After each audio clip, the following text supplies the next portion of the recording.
کوئی گل باقی رہے گا نہ چمن رہ جائے گا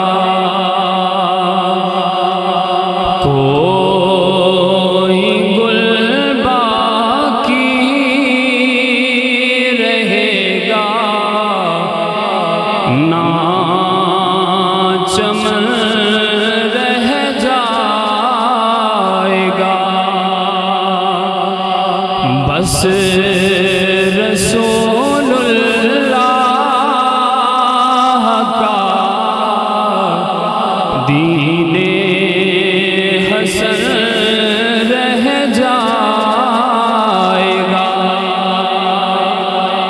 یہ جو کلام ہے نا، یہ حضرت مولانا کفایت علی کافی رحمت اللہ علیہ آپ دا لکھیا ہوا ہے، اور ایک جدو آپ نے انگریزہ نے قید کر دیتا سی اور سولی والی جان لگے سن، آپ نے انگریزہ کے خلاف فتوہ دیتا سی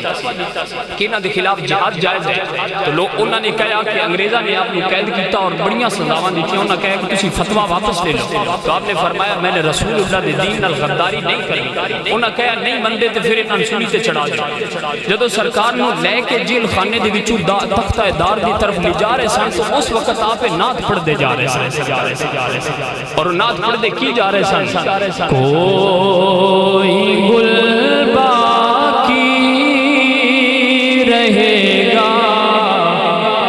نہ چمن